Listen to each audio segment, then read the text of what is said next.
13. ¿Leemos juntos? Y enseñaba en una sinagoga en sábado, y aquí una mujer que tenía espíritu de enfermedad, 18 años, y andaba agobiada, que en ninguna manera se podía enestar. Y como Jesús la vio, llamóla y díjole: Mujer, libre eres de tu enfermedad. Y puso la mano sobre ella, y luego se enderezó y glorificaba a Dios. Y le respondiendo el príncipe de la sinagoga, enojado de que Jesús hubiera curado en sábado, dijo a la compañía: 6 días hay de necesario obrar, pues venid y ser curados, y no en días de sábado. Entonces el Señor le respondió y dijo: Hipócrita, cada uno de vosotros no desata en sábado su buey o su asno del pesebre y la lleva a beber. Y a esta hija de Abraham, Que aquí a Satanás había ligado 18 años, no convino desatarla de esta ligadura en día sábado. Y diciendo estas cosas se avergonzó todos sus adversarios, mas todo el pueblo se gozaba de todas las cosas gloriosas que eran por él hechas. Oremos. Amado Padre Celestial, agradecemos una vez más porque podemos escudriñar en tu palabra, podemos nosotros aprender a través de ella, tú nos hablas y también permite de que te conozcamos cada día un poco más. Amén. Gracias, Señor, porque tú eres nuestro Dios, nos das toda tu providencia, nos cuidas, nos protege y nos has dado también esta salvación que tan grande que hemos recibido de ti.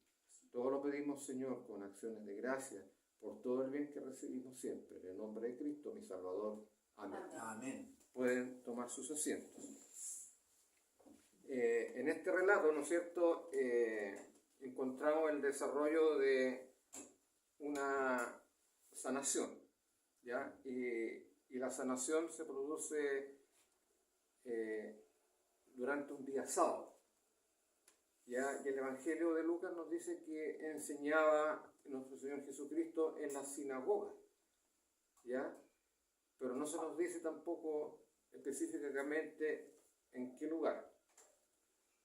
En el versículo 11 se nos presenta el caso en pocas palabras y dice que he aquí una mujer que tenía espíritu de enfermedad 18 años, ¿ya? Y que tenía un espíritu de enfermedad 18 años y andaba agobiada, que de ninguna manera se podía enestar, o sea, no se podía enderezar, ¿ya? Es interesante este término, que es enestar o atesnia, que se usa en el griego para una enfermedad determinada. Este término lo encontramos también ilustrado en Mateo, en el capítulo 8, versículo 17, en conexión con una muy famosa profecía del profeta Isaías. Para dar lectura, dice así: para que se cumpliese lo que fue dicho por el profeta Isaías, que dijo: Él mismo tomó nuestras enfermedades y llevó nuestras dolencias. Entonces, la narración de este relato está desarrollado simplemente con los paralelos de los mensajes bíblicos que están en la palabra del Señor. Una de las también sanaciones que se produjo en un día sábado está en la famosa curación de un enfermo que esperaba ser arrojado a la piscina. En Juan 3, versículos 3 al 10 voy a leer: en esto yacía multitud de enfermos, ciegos, cojos, secos, que estaban esperando el movimiento del agua, porque un ángel descendía a cierto tiempo al estanque y la revolvía el agua, y que el primero que descendía en el estanque, después del movimiento del agua, era sano de cualquier enfermedad que tuviese, dice la palabra del Señor. Continúo con el 5. Y estaba allí un hombre que había de 38 años que estaba enfermo. Como Jesús vio a este echado y entendió que ya había mucho tiempo, dícele: ¿quieres ser sano? Señor, dice el enfermo, Señor, Le respondió el enfermo: no tengo hombre que me meta en el estanque cuando el agua fuere revuelta, porque entre tanto que yo vengo, otro antes de mí ya descendió. Dícele Jesús: levántate, toma tu lecho y anda. Y luego que el hombre fue sano y tomó su lecho e íbase. Y era aquel día un día también sábado. Entonces, no está en cuestionamiento el día que el Señor hace la sanación, sino que hay otros relatos también que lo avalan. Ahora, volviendo a la mujer encorvada o enestada, la mayoría de nosotros hemos visto este tipo de personas cuya columna se va encorvando y se llama cifosis, ¿no es cierto? Cifosis. Cifosis. ¿Ya? Este es el resultado de muchas veces del aplastamiento de los cuerpos de las vértebras o deformaciones de los de la misma columna. En este caso, se puede creer que es una forma progresiva por los 18 años de esta persona, por la cual la situación que la llevaba, ¿no es cierto?, había empeorado, como sucede normalmente en estos casos, ¿ya? Porque no hay recuperación. La enfermedad que esta mujer tenía hoy se llamaría una cifoescoliosis, ¿ya? Hay un doctor en Estados Unidos, en la Universidad de Texas, piensa que la posibilidad de la enfermedad de la cifoescoliosis es una enfermedad primaria que hubiera sido tal vez por una tuberculosis de la columna, llamada también el mal de Poto, ¿no es cierto? Así la llama este doctor, ya por nombre James Roger. Las actividades sencillas como mirar hacia adelante, como lo hacemos cualquiera de nosotros, son difíciles para ese cuerpo, producto de que el cuello tiene que compensar, ¿no es cierto?, el equilibrio de la curvatura de la columna vertebral. El resultado es que cuando esas personas caminan, lo hacen mirando siempre hacia abajo, ¿no es cierto? Y no ven lo que está hacia adelante, debido precisamente a que la dificultad de mirar hacia adelante se les complica. Entonces ellos ven lo que está delante de sus pies, ¿ya? Y si ven el hoyo a 20 centímetros, ellos no van a seguir avanzando. Pero si uno coloca la mirada como normalmente como es uno, tal vez a 10 metros veo el hoyo y yo lo hago el quite antes. Ellos lo van a hacer muy encima. El Evangelio nos dice que de ninguna manera se podía enderezar, ¿cierto?, entre comillas. No es que ella hubiera tratado, sino que le era imposible enderezarse. Las deformaciones óseas de la columna le impedían hacer esto. También es indudable que al caminar ella no podía hacer un caminar con gracia como uno lo podía tener. Unos caminan más derechos, unos lo caminan un poco más ligero, más rápido, ¿no es cierto? Ella lo hace en forma sigilosa. También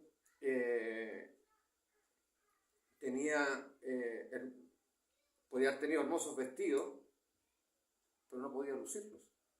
De la manera que las personas normales, las mujeres del día de hoy lo pueden hacer. Incluso en los tiempos de ella también. Ella no podía lucir los vestidos porque tampoco eran de la posición de la cual ella tenía.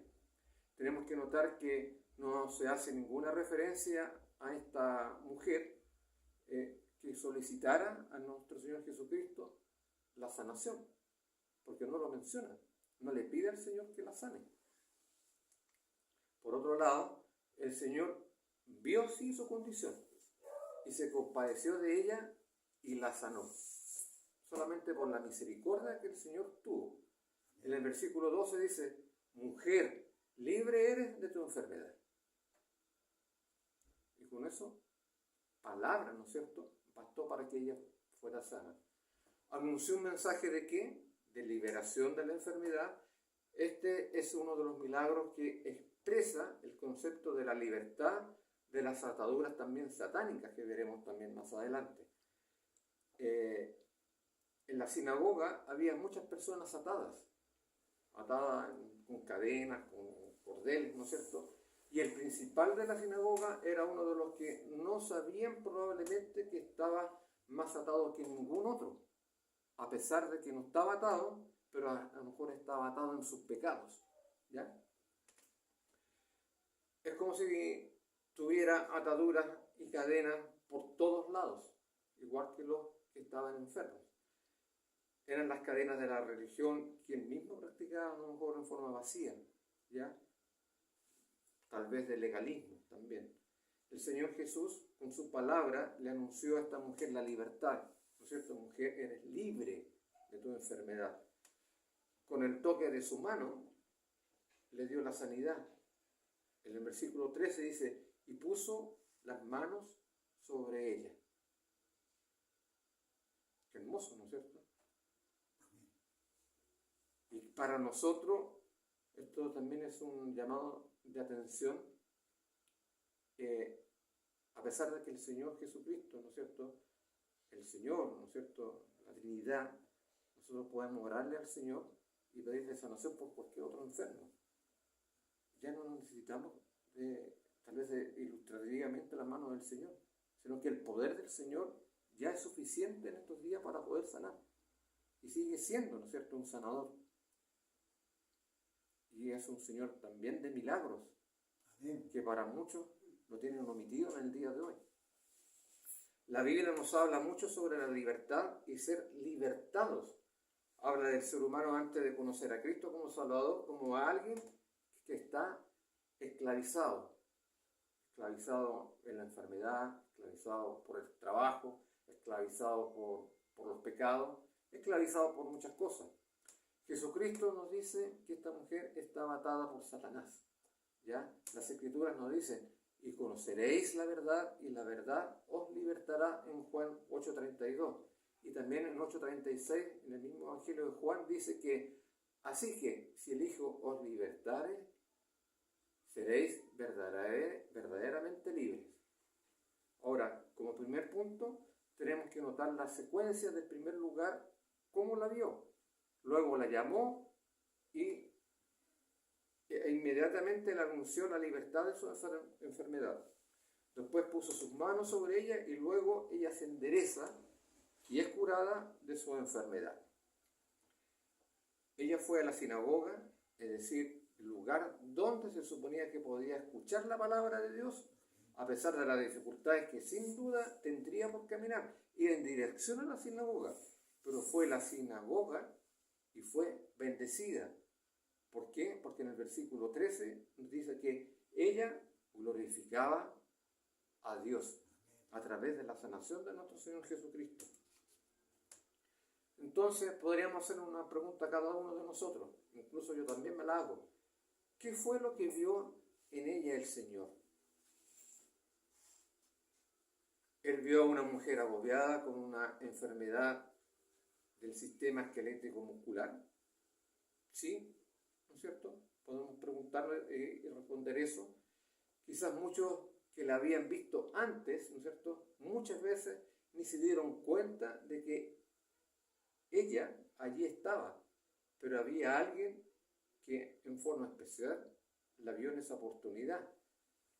Entre todas las mujeres y entre todas las personas en la sinagoga, el Señor la vio y con su misericordia vio su necesidad y notó que necesitaba ser sanada. Y al ser sanada, era también perdonada de todos sus pecados. El segundo punto, para notar, ¿no es cierto?,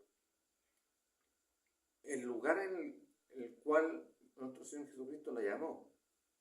¿No es esto acaso lo mismo que espiritualmente experimentamos nosotros en nuestra vida cuando el Señor nos llamó para ser hechos hijos del Señor?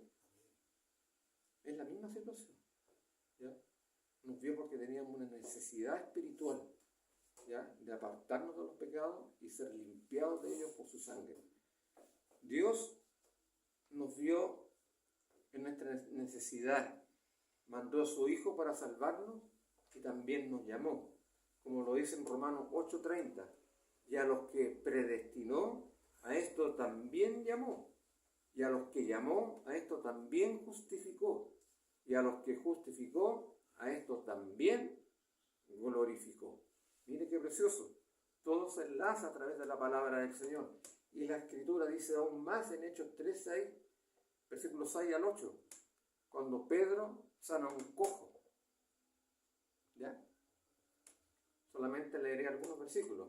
Y Pedro dijo, ni tengo ni plata ni oro, mas lo que tengo te doy.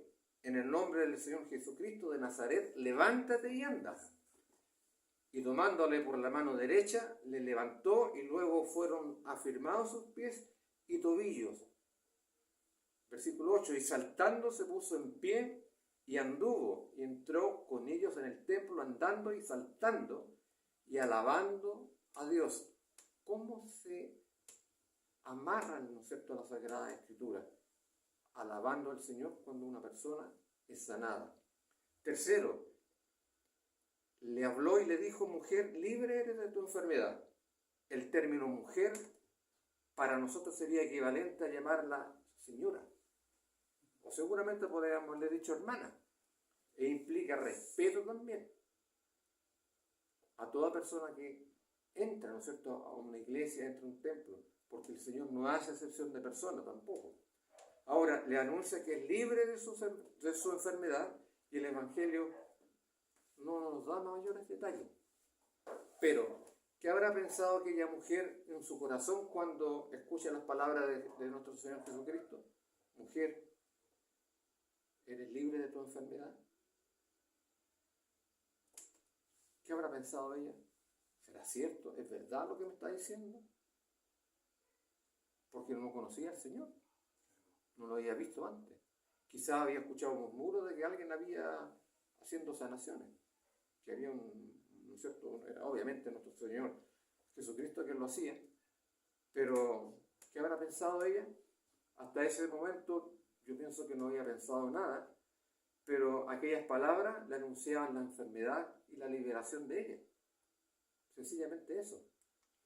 Quizás podemos preguntarnos, o ella habrá dicho, ¿esto de qué sirve? Si yo en 18 años no he podido ser sanada, ¿cómo hoy día me puede servir ahora? Volviendo a que no tenía un poco la interpretación de saber, más allá de lo que era el Señor Jesucristo. Son palabras lindas, no a lo mejor nada más. Muchas veces las personas se preguntan, esta no es una pregunta nueva, ¿ya?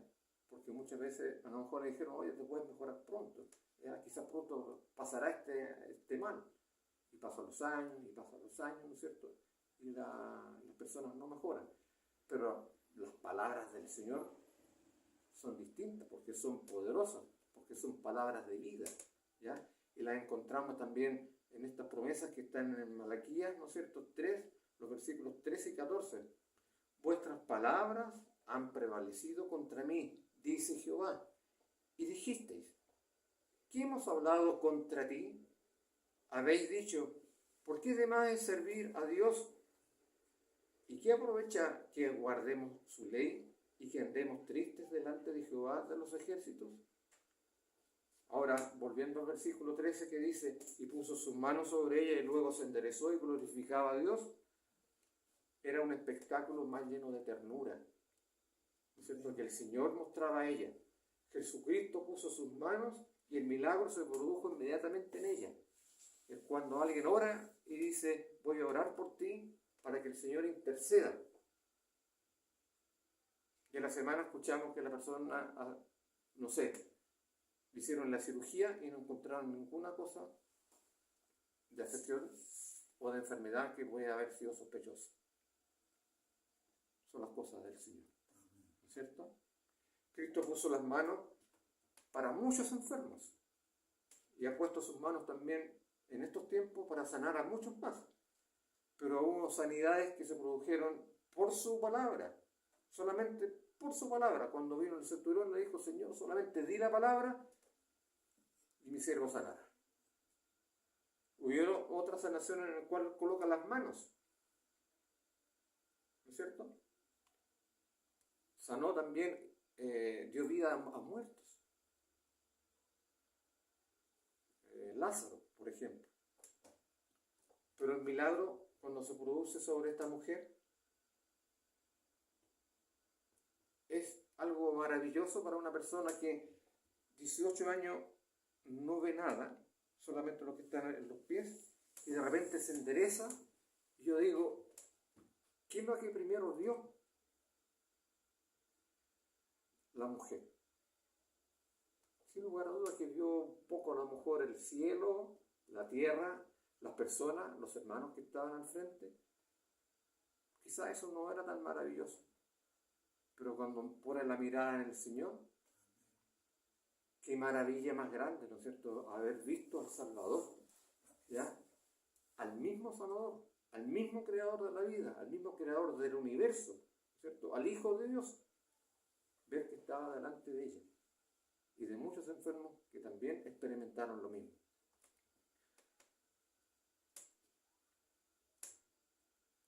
Los que se dedican al arte de la pintura nos dicen que las manos, ¿no es cierto?, los que se dedican al arte son más difíciles que pintar que los rostros. Qué curioso. Las manos son difíciles de pintar para el artista, ¿ya?, que en un mismo rostro. Para ellos es más fácil pintar un rostro que las manos. Pero ¿qué podemos decir nosotros sobre la mano de nuestro Señor Jesucristo? Podemos decir lo mismo, que son las más maravillosas, ¿no es cierto?, que nos llevan a entender muchas cosas, sobre todo estos casos en los cuales al colocar la mano de sanidad también ponen la mano para el perdón de pecados. Esas manos tienen la delegación total de la autoridad del Padre. En Juan 13:3 leemos o escuchamos, ¿no es cierto?, para ustedes, y sabiendo que Jesús, que el Padre había puesto todas las cosas en sus manos y que él había salido del Dios y a Dios iba. O sea, tenía toda la potestad de Dios. En el versículo 14 de Lucas, y respondiendo al príncipe de la sinagoga, enojado de que Jesús hubiese curado en sábado, dijo a la compañía: 6 días hay en que es necesario orar, y en esto puedes venir y ser curado, y no en día sábado. Había una crítica. ¿A quién? Nuestro mismo Dios, nuestro mismo Señor. Sin duda el principal de la sinagoga expresa los sentimientos de un enfado, de un enojo, ¿no es cierto?, en el hecho de que Jesús hace la sanidad en el día que no correspondía para él, ¿ya? Pero en el fondo se hubiera enojado igualmente si lo hubiese hecho tal vez cualquier otro día de la semana, porque era el príncipe de la sinagoga, porque él creía que era un mandamás, ¿no es cierto?, con respecto a todos, pero no había identificado que tenía al Rey de Reyes y al Señor de Señores delante de él. Ha encontrado un pretexto para decir lo que Jesucristo ha hecho de alguna manera que no era lo correcto, pero sí era lo correcto para nuestro Señor. Ahora, qué peligroso es para el creyente caer en la tentación de tratar de disminuir el acto de la bondad de otro, o de alguna manera tratar de mostrar que hay un interés mayor o un propósito para cosas que no corresponden.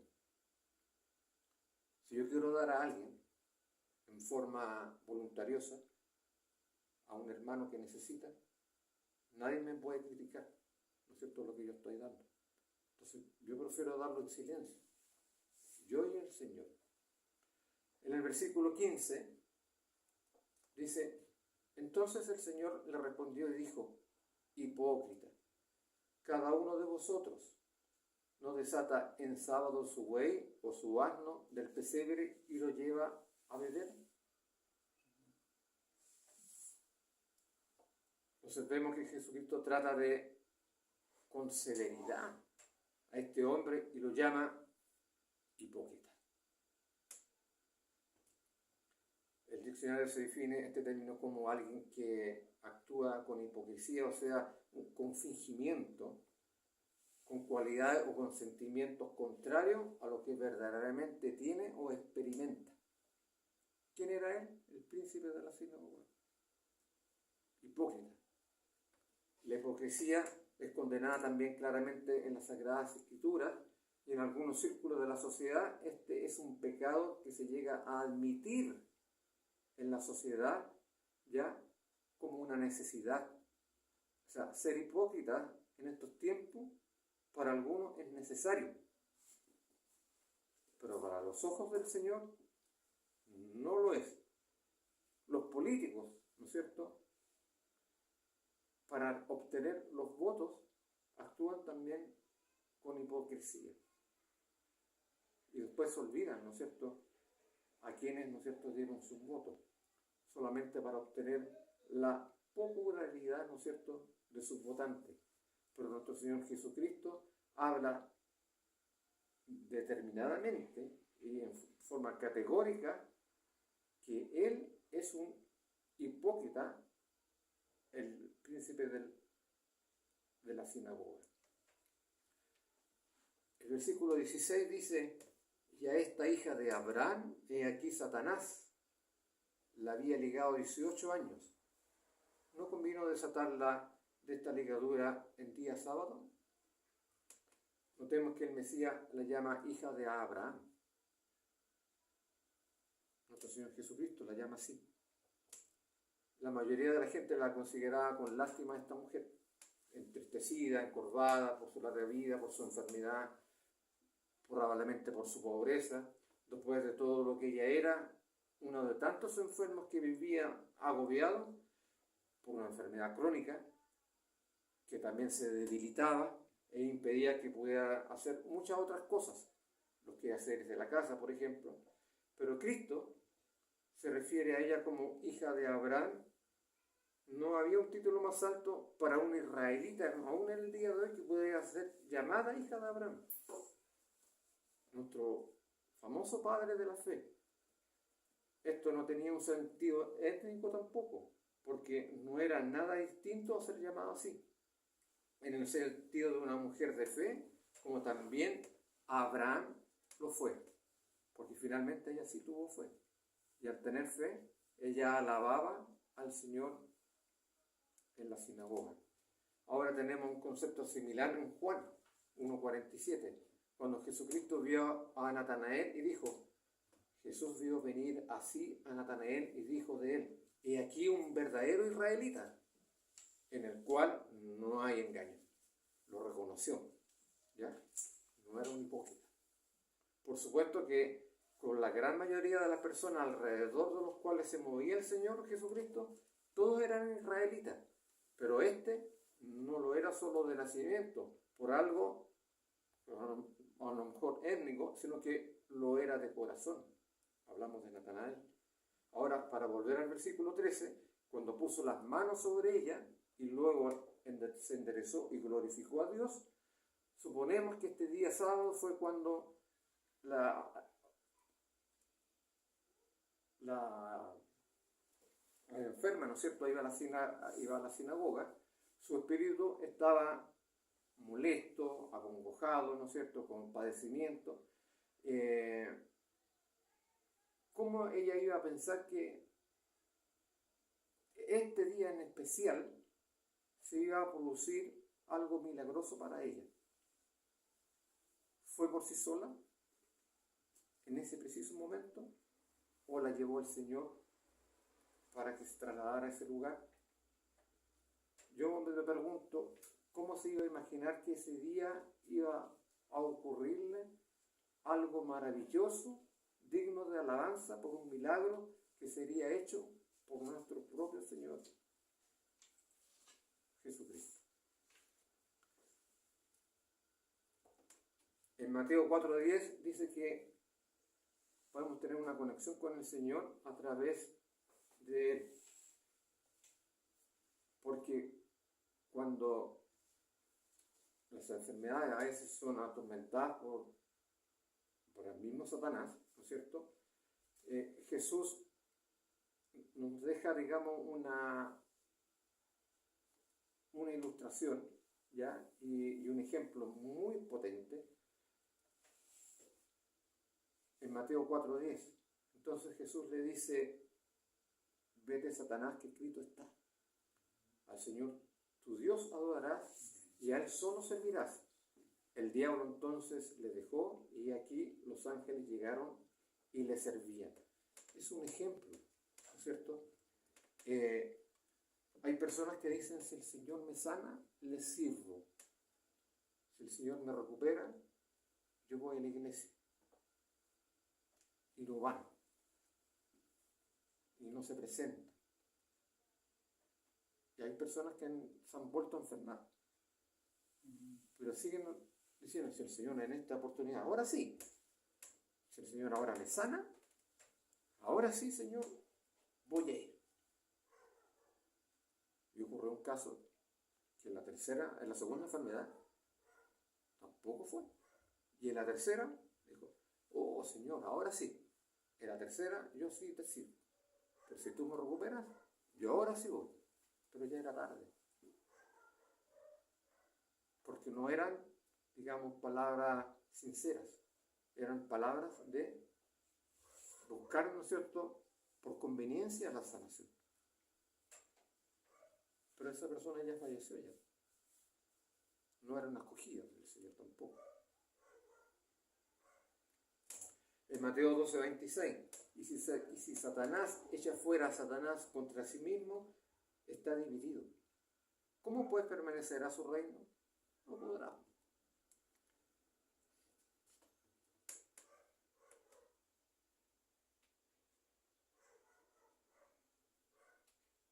Satanás se manifiesta, ¿no es cierto?, también en algunas citas, ¿no es cierto? La famosa parábola del sembrador, donde están los pájaros, ¿no es cierto? Los pájaros en la Biblia están ilustrados como una presencia de mal. No sé si han escuchado eso, ¿ya? ¿Qué hicieron los pájaros en la parábola del sembrador? Cogieron, ¿no es cierto? Se comieron.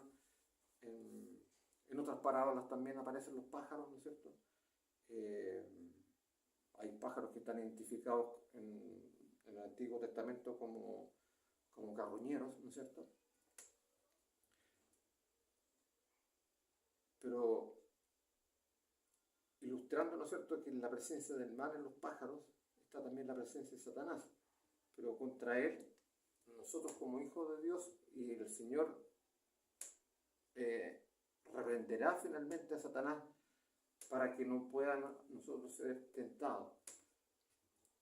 Para terminar, ¿no es cierto?, un poco las ilustraciones de todo esto, ¿qué distinto quiere el Señor para nosotros con respecto a la situación de esta mujer? Por ejemplo, en Lamentaciones 4:2 dice que los hijos de Sión, preciados y estimados más que el oro puro, como son tenidos por vasos de barro, obra de manos de alfarero. Debemos colocarnos en las manos del Señor, ¿no es cierto?, para poder estar, ¿no es cierto?, en todo lo que concierne a las cosas del Señor. La respuesta que dio a las personas, ¿no es cierto?, de que era hija de Abraham, era porque la promesa era que de Abraham vendrían mucha multitud de personas, como la arena, como las estrellas, y, ¿no es cierto?, todas las personas que fueron sanadas, incluyendo a la mujer encorvada, era parte de lo que el Señor había escrito, ¿no es cierto?, allá en la promesa que le hizo a Abraham. ¿Cuántas veces en nuestra vida o en la iglesia local no hay una necesidad que tiene que ser solucionada de inmediato? El Señor vio en esta mujer una necesidad inmediata de sanación. No la hizo esperar 15 días, una semana, un mes, o colocarnos, ¿no es cierto?, en las manos de médicos que para podernos sanar necesitamos una cirugía un mes, los que han estado enfermos par de meses. El Señor me hizo esperar a mí 4 años para poderme sanar. Porque el Señor solamente pudo actuar con ella inmediatamente. ¿Ya? Solamente por la misericordia del Señor. Y no hay otra cosa. Y tenemos tantas cosas por las cuales orar, ¿no es cierto?, por nuestros hermanos que están enfermos, porque necesitan, ¿no es cierto?, también de las oraciones nuestras. Y qué hermoso, ¿no es cierto?, que lo podemos hacer en cualquier horario, ¿ya?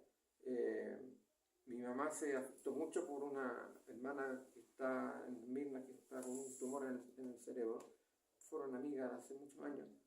Iba a ser operada, ¿ya? Y ella ya está orando inmediatamente. Entonces, qué necesaria es la oración y potente, porque es la herramienta que nos dejó nuestro Señor Jesucristo, ¿ya? Esperemos que ninguno de nuestros hermanos, ¿no es cierto?, a pesar de que el Señor en su voluntad maneja todas las cosas y todas las enfermedades en su tiempo para un propósito que es para nuestro bien, sabemos que debemos entenderlo y superar todas las tribulaciones que tenemos que pasar en esta vida. El Señor pide, ¿no es cierto?, y nos dice en el versículo 17, y diciendo estas cosas, se avergonzaban todos los adversarios, mas todo el pueblo se gozaba de todas las cosas gloriosas que eran hechas por él. ¿Y acaso todas las respuestas que también escuchamos, ¿no es cierto?, de todos nuestros hermanos que han sido recuperados de cualquier cosa,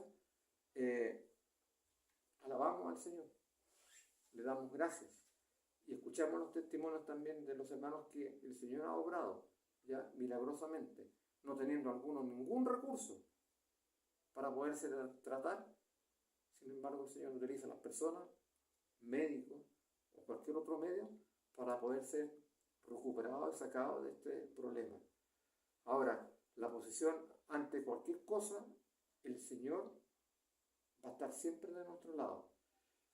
En Filipenses, los versículos 2, capítulo 2, versículos 10 y 11, dice, para que en el nombre de Jesús se doble toda rodilla de los que están en los cielos y de los que están en la tierra y de los que están debajo de la tierra, y toda lengua confiese que Jesucristo es el Señor, a la gloria de Dios Padre.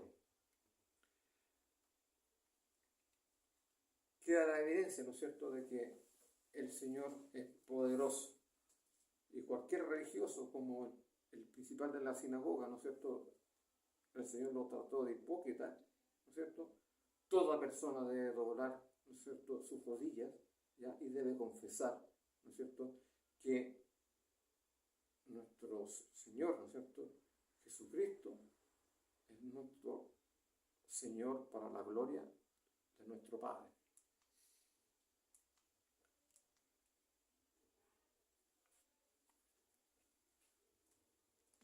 Debemos orar al Señor, ¿no es cierto?, para que podamos colocar siempre los ojos en las cosas de arriba. Amén. Y dejar todo en las manos del Señor para tranquilidad nuestra, poder dormir tranquilos, porque dice la palabra del Señor, en paz me acostaré y así mismo dormiré, porque solo tú, Jehová, me harás estar confiado. Oremos. Amado Padre Celestial, te agradecemos, Señor, porque podemos meditar en tu palabra, sabiendo que aún así es poco lo que podemos extraer de tantas cosas que hay en ella. Pero pedimos tu dirección y siempre de tu buena compañía. Gracias porque yo soy uno de los que tú has tocado con tu mano poderosa para sanación. Me hiciste pasar, Señor, por tiempos complicados, Señor, que en esos minutos no lo entendía. Pero pude poner toda mi confianza en ti y sentir siempre tu presencia.